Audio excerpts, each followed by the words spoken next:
Good morning, Dotun. You're causing mischief. Me? Yes, you. Of all the years you've known me, have I ever caused mischief? 99% of the time, yes. I the other plead the 1% fifth. is when you're asleep. I'm pleading the fifth, you know that. Yeah. Well, first of all, why would you not find it surprising if you suddenly had all these daughters arrive from Sweden? This is worrying me. Oh, my goodness. Nick, you can't say that on air. You said it. You said No, earlier on. You said, if this woman popped up on my doorstep and said, I'm your daughter, you wouldn't be surprised. I wrote a book called Sperm Bandits, which was turned into a TV program, and it was about what if something like this happened. You're absolutely right, it could happen. However, it was only being used hypothetically for this argument. Nick, in all the years you've known me, have some random women ever shown up to say, oh, by the way, I'm your daughter? Or, you know, come on now, you know me better than stalking you, Dotun. I'm not that interested in you, but it does sound you like are there's actually. a harem of Swedish women who are fatherless looking for you. Well, it does. It's like there's a girl group. There's a whole like Bananarama girl group looking for their dad, and it's you. Do you know what our studio director just said in my ear? That we've got an Ingrid Adebayo son on the line waiting to come on. So that's quite possible. Look, it's not a laughing matter, as you know. It is. This is very. No, it's not. It's not. Well, the worst thing is, it's quite likely. It's actually, it's credible. It's credible. People. Nick's known me a long time. We were at university together. She knows. I'm. Sometimes, I was one of the few people at university who could control my libido, as it were. No need to go there, though. But let's talk about this. What should I do?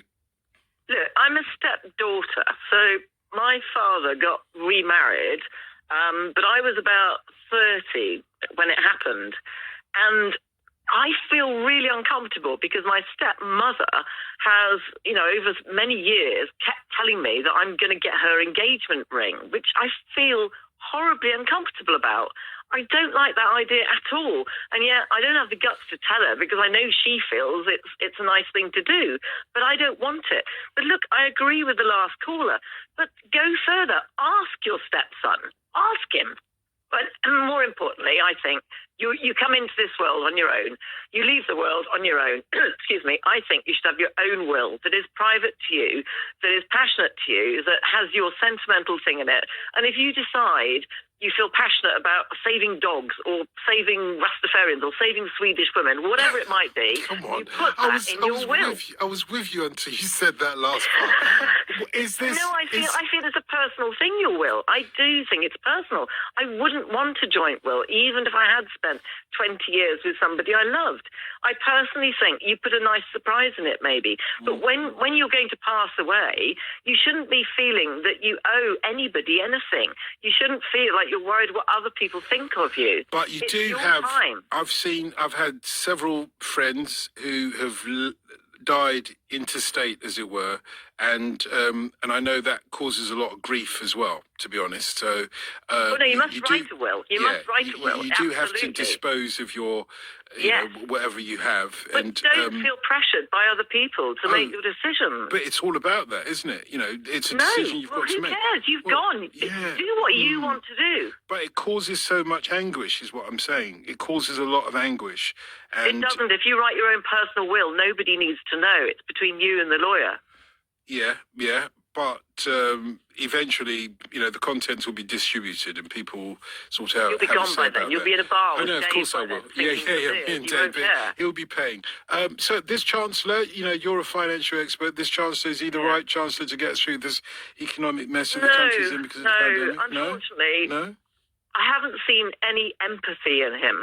Now, he's been through, as everybody has been through, a horrible and very unusual time.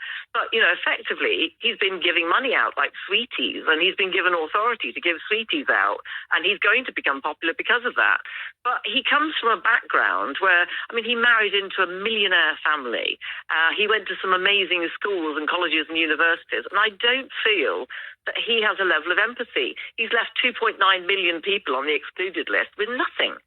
And I'm part of that, and I'm not talking about me, but the horrific, imbalance he's caused in society by not even considering that and continuing to give more and more furlough and more extension of more and more things and ignore 3 million people.